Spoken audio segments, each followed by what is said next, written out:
The CFO was already mid-sentence when I walked into the conference room. Something about digital elevation and reorg momentum. Ethan stood next to him, arms crossed, smiling like he'd just solved hunger with a flowchart. I took the only open seat, 2 chairs down, and kept my face still. My name wasn't on the agenda. I wasn't surprised. HR was there too, all cardigan soft and awkward, clutching a folder like it was a Bible.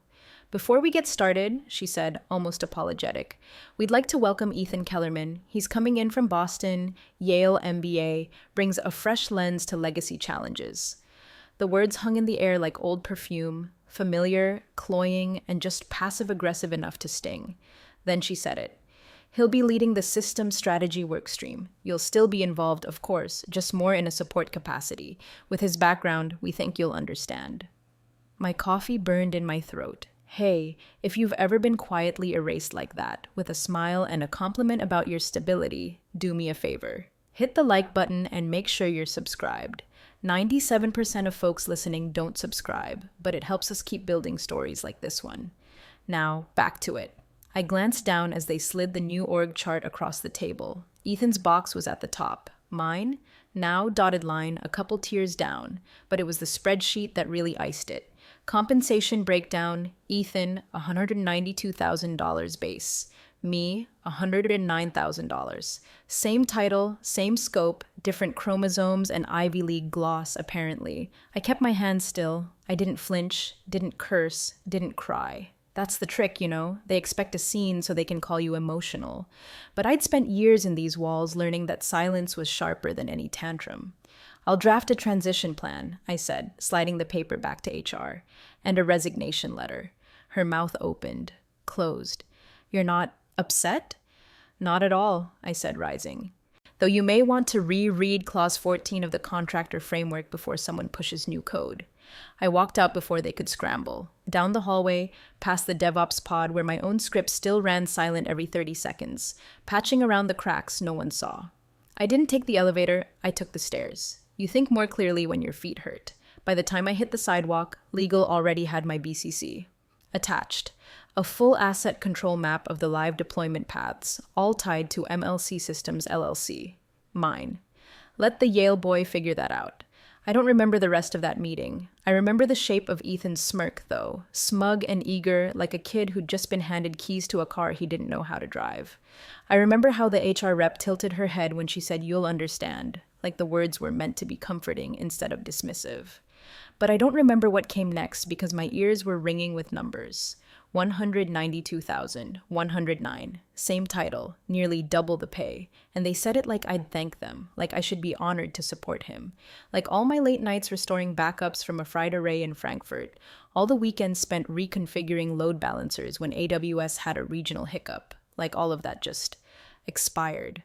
I stood calmly. Years of practice. I once debugged a core routing failure during a power outage in Seoul while running on 3 hours of sleep and a protein bar. Keeping my voice level in a meeting wasn't hard.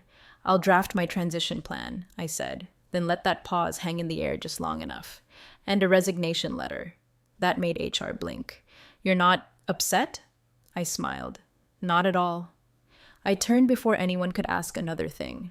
But at the door, I gave them one last gift. You'll want to review Clause 14 in the contractor framework, I said. It governs code deployment pipelines and proprietary stabilization layers. Enforcement activates at offboarding. They didn't ask what that meant, because they didn't know, because Ethan didn't know, because not one of them had ever bothered to read the licensing terms they signed 5 fiscal years ago when they asked me to legally firewall our core pipelines through my LLC. I walked straight to my desk, didn't say a word.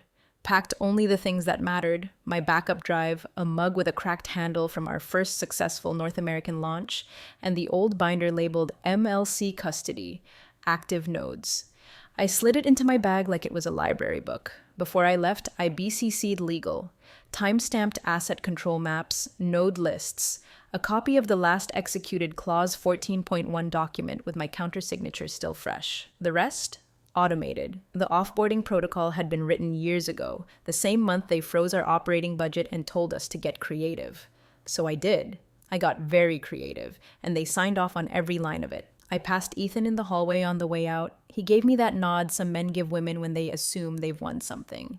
Like I was just another stepping stone in his curated ascent to middle-tier mediocrity. I didn't nod back. I didn't need to. He was already standing on my foundation, and it was about to vanish. At 3:10 on the dot, I closed my final session. Not with a bang, not with a dramatic keyboard slam, just a controlled log out. No farewell Slack message, no passive-aggressive good luck email, just a quiet click, the kind of silence that has weight to it.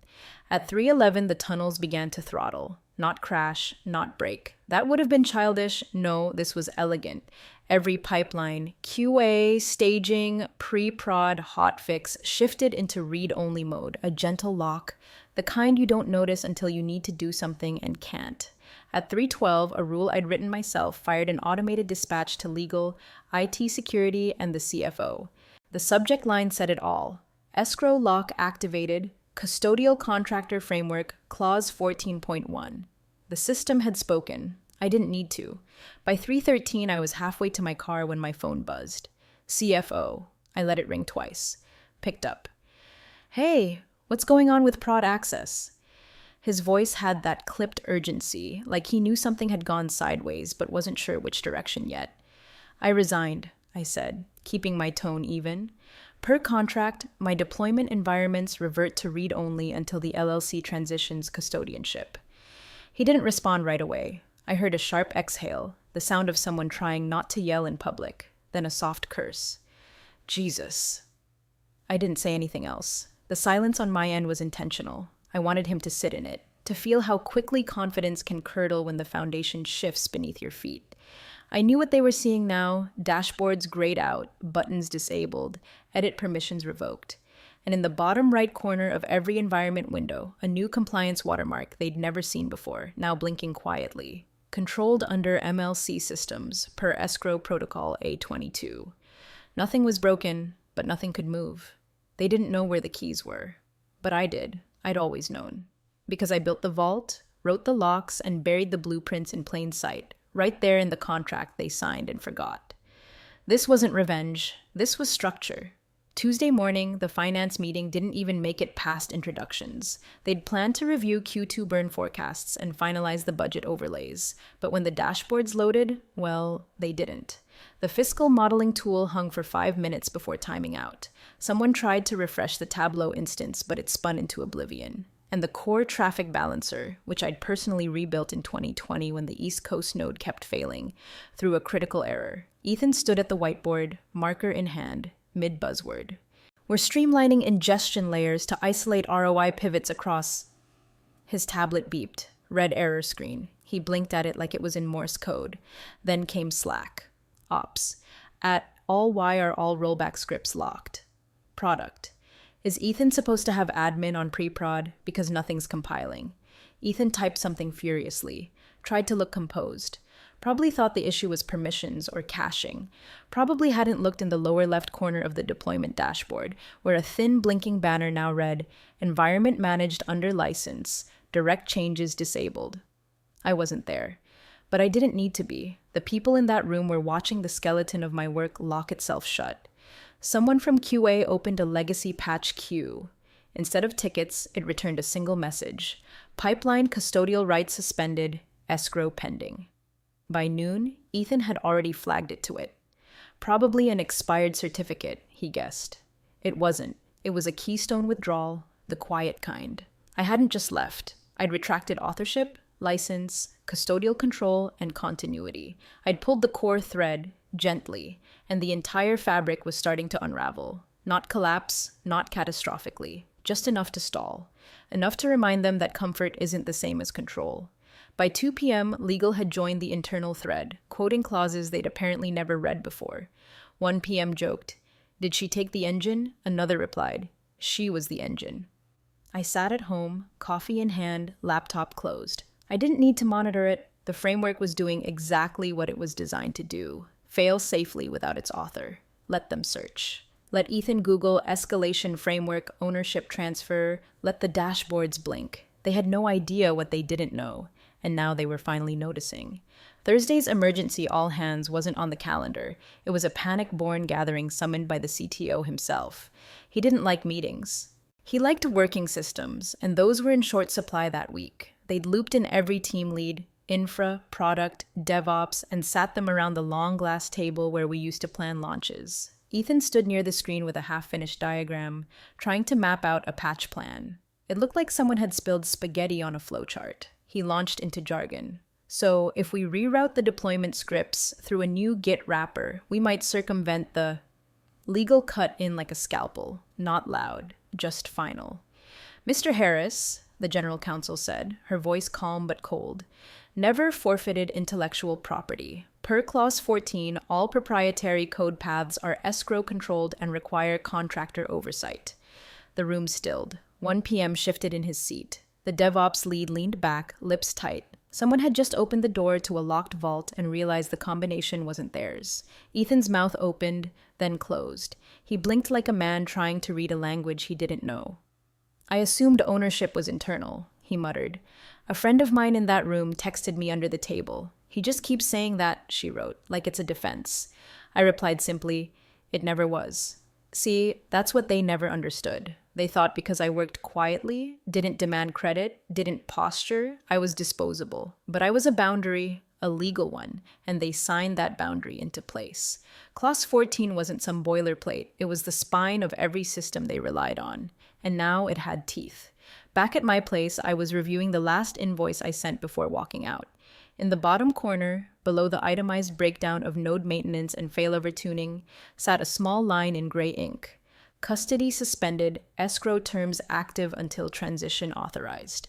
No one at Delacorp had the authority to flip that switch. They needed me for that, or someone I named, and I wasn't naming anyone. Ethan tried again that afternoon. Another call to legal, another draft of a workaround. But the error logs kept stacking, and the logs were loud. It didn't take shouting. It didn't take sabotage, just structure and silence. Friday morning, I was watering the basil on my windowsill when my phone buzzed. My legal rep forwarded directly from the monitoring alerts. Subject line, escalation triggered, unauthorized access attempt. Timestamped at 7:42 a.m. Origin, Delacorp corporate IP, VPN tunneled through their Chicago node.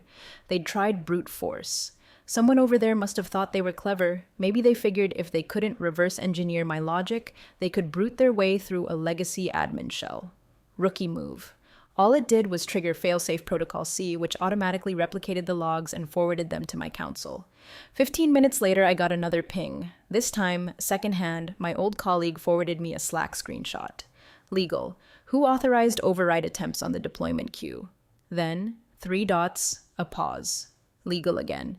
That action constitutes breach under Custodial IP Clause 14.1. Cease immediately. The next escalation came fast. My lawyer called to confirm I hadn't granted temporary access. I said no. She replied, good. I'll be calling their general counsel next. They're treading into violation territory. An hour later, HR finally reached out, like nothing had happened. Soft language, sugar-glazed phrases. Would you be willing to temporarily reactivate your administrative credentials just for a week, just so Ethan can push a critical update? I didn't bother with small talk. I attached a signed PDF. Escrow custody transfer form. Simple. Direct. 6 pages. The last page included a red box. Requires board-level signature prior to execution. They didn't have that. Never did. The last person with that authority had been the founder, and he retired 3 years ago. Everyone else? They'd promoted themselves into titles, but not into custodial power. Their architecture didn't just need access, it needed trust. Documented, not assumed, and I was the last person they'd entrusted with it. I heard from someone in IT that Ethan looked physically ill when legal explained it to him. Wait, he said, we can't make changes to the core environment without her signature.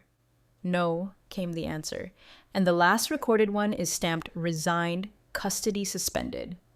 On their end, every attempt now pulled up the same banner, unauthorized administrative attempt logged. Referred to custodial agreement A14, it didn't scream, it didn't block the screen. It just sat there, unblinking, like the system itself was watching. By Monday, Ethan was sweating. I wasn't there, of course, but the reports trickled in. He kept calling impromptu meetings, whiteboarded vague solutions with arrows pointing nowhere, tossed around phrases like synergistic integration layer and accelerated systems harmony. Word salad, dressed with fear. Midweek, someone from DevOps asked a basic question about the nightly checksum routine, what timestamp it was pegged to, how the delta validation reconciled across regionals. Ethan blinked, flipped through his notes like the answer might materialize if he just believed hard enough. He mumbled something about scripted continuity. The room went quiet. Then someone from finance, who rarely spoke unless numbers were wrong, leaned back and muttered, "Guess they skipped checksum routines at Yale." By Thursday, Ethan was a ghost. Didn't show up to system stand-up. Missed the vendor sync. One of the engineers spotted him in the parking lot, just sitting in his car, engine off, staring at his phone like it might fire him first. By Friday, he was gone. No announcement, just gone. Meanwhile, I got a message through the LLC's contact portal, a formal request from Delacour's board liaison. They wanted to inquire about the possibility of a short-term audit consultancy to restore environment integrity. That's corporate for, please fix the thing we broke. I didn't respond immediately. I thought about it, stared at the blinking cursor in the email window for a full minute, then I replied, "No audits, only transitions with escrow oversight. Not a negotiation, a boundary. I had no interest in being the tour guide through a map they tore up themselves. I would hand them a key on my terms through an authorized process, and they could walk the path I'd already paved. I never stepped foot back in that office, never sat across from HR again, never once entered the building. And yet they couldn't run a single sprint without my access token. Every pipeline stall, every failed rollback, every blank dashboard, traced back to the systems they never understood and the person they assumed would always be there. They didn't replace me. They replaced the assumption of me. And that wasn't enough. It was a quiet Tuesday when my phone lit up with an unknown number from the corporate exchange. I knew who it was before I picked up. Only one person would call from that tier directly. "Hello?" I said, already half smiling. "Hi, this is Daniel, the CEO. No assistant, no preamble, just the voice of a man whose empire had tripped over its own arrogance." He didn't waste time. "I want to apologize. We were wrong about everything." A pause. Then, "Ethan's gone." Of course he was. "We need to stabilize," Daniel continued. "We'd like to bring you back in. Executive tier, strategic oversight, full autonomy. Name your terms." There was no malice in his voice, just fatigue, and panic lightly powdered with humility. I let him finish. Then I said gently, "I appreciate the call, but I won't be returning." Silence.